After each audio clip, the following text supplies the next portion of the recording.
दोस्तों नमस्कार, स्वागत है आप सभी का एजुकेशन मंत्रा में। दोस्तों जैसा कि आप सभी को पता है कि सुबह के वीडियो में विभिन्न समाचार पत्रों पर जो छाई रहती हैं अपडेट्स, उनके माध्यम से हम जो इन्फॉर्मेशन निकल के आती हैं छात्र जीवन के संबंध में, उन पर चर्चा करते हैं। तो दोस्तों आज के भी वीडियो में बहुत सारी अपडेट निकल के आ चुकी हैं। यूपीएससी का जो परीक्षा परिणाम है वो जारी हुआ है और बेटियों ने लहराया है परचम। और डिप्टी सीएम का ऐलान है, जल्द भर्तियां शुरू होंगी। रोडवेज डिपार्टमेंट में 3000 पदों पर भर्ती, 5 लाख युवाओं को रोजगार मिलेगा, सीएम योगी का कहना है। RRB NTPC CB2 exam date तय हो गई है। यूपी SSC लेखपाल छात्रों के प्रदर्शन और 6800 आरक्षण सूची पर चर्चा करेंगे, लेकिन इसके पहले एक छोटी सी इन्फॉर्मेशन। अगर दोस्तों आप लेखपाल भर्ती की प्रिपरेशन कर रहे हैं तो ऐसे में सरस्वती प्रकाशन प्राइवेट लिमिटेड की ये बुक्स आपके लिए काफी बेहतरीन है। 5 खंडों में प्रकाशित ये पहली पुस्तक है जिसमें विगत वर्ष के हल प्रश्न पत्रों को व्याख्या सहित उपलब्ध करवाया गया है। ये पुस्तक सामान्य हिंदी के है जिसमें 1100 से अधिक बहुविकल्पीय प्रश्न उपलब्ध करवाए गए हैं। ये पुस्तक ग्राम्य समाज और ग्राम्य विकास की है जिसमें आपको विशिष्ट पाठ्य सामग्री उपलब्ध करवाई गई है। ये पुस्तक ग्राम्य समाज और ग्राम्य विकास के बहुविकल्पीय प्रश्नों पर आधारित है जिसमें 900 से अधिक प्रश्नों का संकलन है। इतना ही नहीं, सरस्वती प्रकाशन की तरफ से 10 मॉडल पेपर की एक किफायती बुक भी आपको उपलब्ध करवाई गई है। दोस्तों देखा जाए तो ये बुक्स काफी सस्ते प्राइसेस पर अवेलेबल हैं और इनका कंटेंट बेहतरीन है। लिंक डिस्क्रिप्शन बॉक्स में प्रोवाइड की गई है। दिए गए नंबर पर कांटेक्ट कर सकते हैं और साथ ही साथ ऑफलाइन के लिए किसी भी नजदीकी बुक स्टॉल पर जाकर यहां पर कांटेक्ट कर सकते हैं और बुक्स को परचेज कर सकते हैं। तो दोस्तों देखा जाए तो कल की डेट में यूपीएससी ने जो परीक्षा परिणाम है उसको जारी कर दिया है और ऐसे में बेटियां एक बार फिर से अव्वल रही हैं। 1, 2, 3 तीनों रैंक यहाँ पर बेटियों ने पाई हैं। ये गौरवशाली क्षण है और कहीं ना कहीं प्रेरणा का स्रोत भी है। तो यहाँ पर दोस्तों देख सकते हैं शीर्ष 3 स्थानों पर कब्जा बेटियों का है। 685 उम्मीदवारों ने परीक्षा में हासिल की सफलता, 177 महिला और 508 पुरुषों ने पास की परीक्षा। देखिए, संघ लोक सेवा आयोग यानी कि यूपीएससी ने सोमवार को सिविल सेवा परीक्षा 2021 के नतीजे घोषित कर दिए। बेटियों ने शीर्ष 3 स्थानों में जगह बनाकर फिर हैट्रिक लगाई। जेएनयू की छात्रा रही श्रुति शर्मा अव्वल रही हैं। बिहार की अंकिता अग्रवाल ने दूसरा और पंजाब की गामिनी सिंगला ने तीसरा स्थान यहां पर प्राप्त किया है। यूपीएससी ने नतीजे जारी करने के बाद परीक्षा में उत्तीर्ण उम्मीदवारों की विभिन्न केंद्रीय सेवाओं में नियुक्ति के लिए अनुशंसा भेज दी है। मूल रूप से उत्तर प्रदेश के बिजनौर की श्रुति ने डीयू के सेंट स्टीफन्स कॉलेज से इतिहास ऑनर्स में स्नातक किया, जबकि जेएनयू से पीजी की डिग्री ली है। वह पिछले जामिया की आवासीय कोचिंग अकादमी से पढ़ाई कर रही थी। तो लखनऊ के 5 मेधावियों ने पाई है सफलता। दिन रात मेहनत करने वाले लखनऊ के 5 जो मेधावी हैं उनको भी सफलता मिली है। इंदिरा नगर की रहने वाली अंकिता मिश्रा को 169, इंदिरा नगर के ही चैतन्य को 397, ज्योति मिश्रा को 432, आनंद सिंह को 206 और तरुण शुक्ला को 231वीं रैंक मिली है। तो दोस्तों यहाँ पर ये बहुत बड़ी इंस्पिरेशन का स्रोत हैं तीनों बेटियाँ और कहीं ना कहीं आने वाले समय में और भी बेटियां यहां पर देखने के लिए मिलने वाली हैं शीर्ष स्थानों पर। अब दोस्तों देखा जाए तो मेडिकल कॉलेजों में जल्द शुरू होंगी भर्तियां। कल सदन के सवालों में ब्रजेश पाठक जी ने ये जवाब दिए। नर्सिंग कॉलेजों को गलत ढंग से दी मान्यता रद्द होगी और सपा बसपा की सरकारों पर इन्होंने निशाना साधा है। प्रश्नकाल के दौरान कहा कि प्रदेश के मेडिकल कॉलेजों में डॉक्टरों और अन्य कर्मचारियों व अधिकारियों के खाली पदों पर जल्द भर्तियां की जाएंगी। चिकित्सा एवं स्वास्थ्य मंत्री ने कहा कि पीजीआई के समान वेतन केवल सुपर स्पेशियलिटी वाले संस्थानों को दिया जाएगा। एक अन्य सवाल के जवाब में ब्रजेश पाठक ने कहा कि हैरत है कि नर्सिंग के 4000 पदों के लिए भर्ती निकाली गई, लेकिन पास सिर्फ 3000 ही हो सके। उन्होंने कहा कि सपा बसपा के कार्यकाल में पढ़ाई का स्तर ही ऐसा था कि बच्चे पास नहीं हो पाए। ऐसे नर्सिंग कॉलेजों की मान्यता रद्द की जाएगी जिन्होंने गलत ढंग से यहाँ पर मान्यता ली हुई है। दोस्तों देखा जाए तो रोडवेज विभाग में 3000 संविदा बस कंडक्टर की भर्ती होगी। 22 दिन महीने में ड्यूटी, 1.59 पैसे प्रति किलोमीटर वेतन देय रहेगा। तो उत्तर प्रदेश राज्य सड़क परिवहन निगम 3000 संविदा पर बस कंडक्टरों की भर्ती करने जा रहा है। इसके लिए प्रदेश भर के क्षेत्रीय अफसरों को मंजूरी दे दी गई है। भर्ती प्रक्रिया जेम पोर्टल के जरिए होगी, जिसमें महीने में कम से कम 5000 किलोमीटर बस संचालन करने वाले संविदा कंडक्टरों को ₹1.59 प्रति किलोमीटर की दर से हर महीने भुगतान किया जाएगा। तो इच्छुक अभ्यर्थियों की शैक्षिक योग्यता इंटरमीडिएट के साथ 3C प्रमाण पत्र होना जरूरी है। अब दोस्तों, महीने में 22 दिन ड्यूटी करने वाले न्यूनतम 5000 किलोमीटर बस संचालन पर ₹7,950 वेतन के साथ 13% अंशदान EPF भी मिलेगा। परिवहन निगम के MD AK सिंह ने बताया कि प्रदेश भर में 3000 जो संविदा बस परिचालकों की भर्ती है उसको करने का निर्णय लिया गया है। अब हमारे CM योगी जी कह रहे हैं कि 5 लाख युवाओं को रोजगार मिलेगा। मुख्यमंत्री योगी आदित्यनाथ ने कार्यक्रम की तैयारियों पर समीक्षा बैठक में अफसरों को निर्देश दे दिए हैं।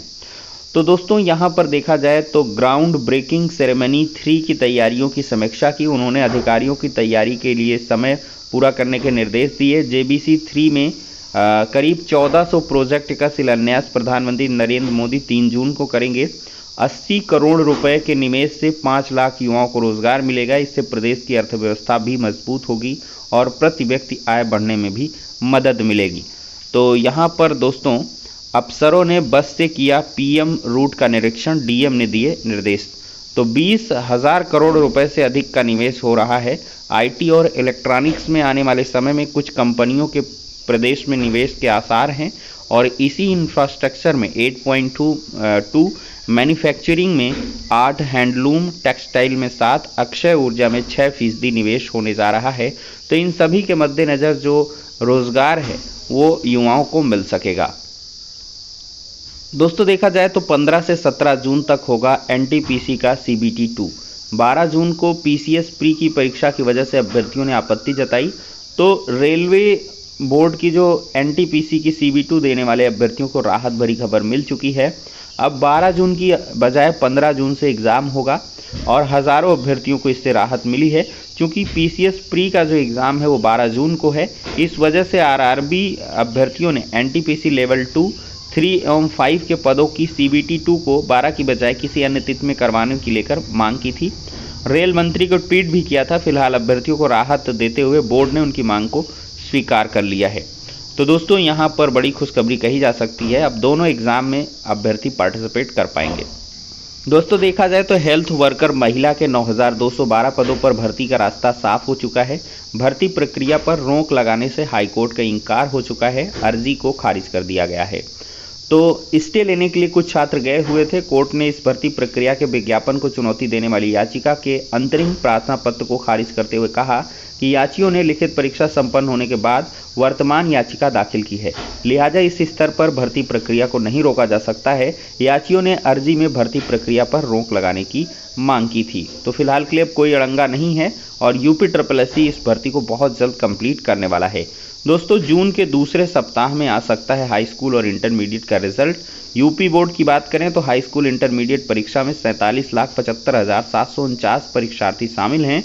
परिषद परिणाम को अंतिम रूप देने में जुटा हुआ है और 10 जून के बाद कभी भी परीक्षा का जो परिणाम है वो जारी किया जा सकता है। अब देखा जाए तो दोस्तों, यहाँ पर ये अपडेट हो ही चुकी है और साथ ही साथ ये अपडेट्स पर भी हमने चर्चा कर ली है। और कोरोना के बाद यूपी बिहार में आई नौकरियों की बहार, ऐसा संजोग मिश्रा जी कहते हैं। कोरोना काल के बाद बड़ी संख्या में उत्तर प्रदेश और बिहार के युवाओं को केंद्र सरकार के विभिन्न कार्यालयों में नौकरी मिली है।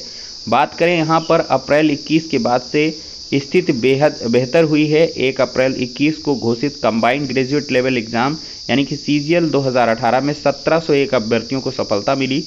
30 सितंबर 2021 को CHSL 2018 की परीक्षा में 1472 अभ्यर्थी सफल हुए और कोरोना से पहले 19-20 सत्र में 3425 बेरोजगारों का चयन हुआ। 2028 अभ्यर्थी CHSL 2017 में चयनित हुए, जिनमें से दोनों राज्यों से 16,57,393 अभ्यर्थी सम्मिलित हुए थे। तो 16 लाख में यहाँ पर अच्छा खासा एक्सपोजर मिल गया, ऐसा संजोग मिश्रा जी ने कहा है।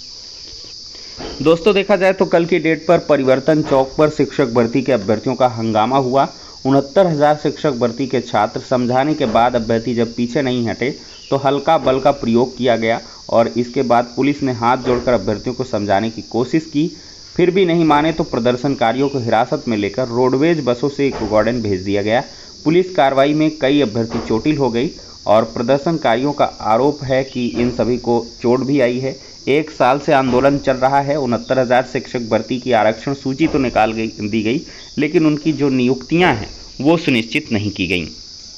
देखा जाए दोस्तों तो स्टाफ नर्स 2017 की प्रारंभिक परीक्षा में 1025 अभ्यर्थी सफल हुए हैं। पदों की संख्या के मुकाबले 2 गुना अभ्यर्थी भी मुख्य परीक्षा के लिए सफल नहीं हो पाए हैं। दोस्तों यहाँ पर देखा जाए तो इंडियन बैंक में मौका है। 312 पदों पर स्पेशलिस्ट ऑफिसर के विभिन्न पदों पर भर्ती निकली है और अधिकतम आयु जो है 30, 35, 38, 40 वर्ष रखी गई है। पात्रताएं हैं उम्मीदवारों के पास मान्यता प्राप्त विश्वविद्यालय से किसी भी विषय में ग्रेजुएशन हो, पोस्ट ग्रेजुएशन हो, बीटेक हो, एमटेक हो, ये सब जो है डिग्रियां हो तो उनके आधार पर चयन का यहाँ पर मौका मिलेगा। चयन के लिए लिखित परीक्षा, ऑनलाइन परीक्षा का आयोजन होगा।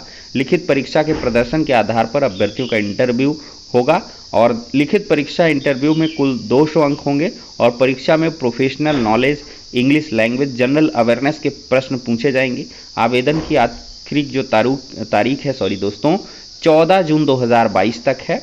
850 रुपये शुल्क है। www.indianbank.in पर जाकर डिटेल तरीके से जानकारियों को चेक कर सकते हैं और आवेदन भी कर सकते हैं। दोस्तों लास्ट अपडेट है यूपी SSC लेखपाल भर्ती और साथ ही साथ जो आगे आने वाले भर्तियां हैं उनके लिए एक फिक्स कट ऑफ हो और जो यूपी SSC पेट 2022 होगा उसके विज्ञापन में साफ तौर पर जो चीज़ें हैं वो स्पष्ट की जाएं कॉमन कट ऑफ को लेकर। तो आज इसको लेकर बहुत सारे हज़ारों की संख्या में छात्र प्रदर्शन करेंगे लखनऊ में। अब जो जैसी अपडेट निकल के आएगी आपको प्रोवाइड करेंगे। हालांकि अब कुछ इसमें होना हवाना है नहीं। लेखपाल भर्ती परीक्षा 19 जून को अपने तय समय पर होगी, जिसका एग्ज़ाम में नाम है और वो एडमिट कार्ड वगैरह उनका आ जाएगा बहुत जल्द। वो लोग अपना एग्ज़ाम में तैयारी करें और उसमें जुटे रहें और बाकी प्रदर्शन करते रहें। भाई मे भी हो जाए कुछ, लेकिन अब कुछ होना नहीं है। और पेट 2022 में अगर आप ये करवा ले जाते हैं तो बहुत बेहतर होगा, नहीं तो आगे आने वाली भर्तियों में आपके लिए और भी बहुत सारी मुश्किलें होने वाली हैं। हर एक भर्ती का जो कट ऑफ है वो बहुत हाई रहने वाला है, तो इस वजह से फिक्स कट ऑफ की अगर मांग कर लेते हैं, आयोग मान जाता है तो ये बेहतर होता है। तो फिलहाल के लिए दोस्तों इस वीडियो में इतना ही। नेक्स्ट में मिलते हैं।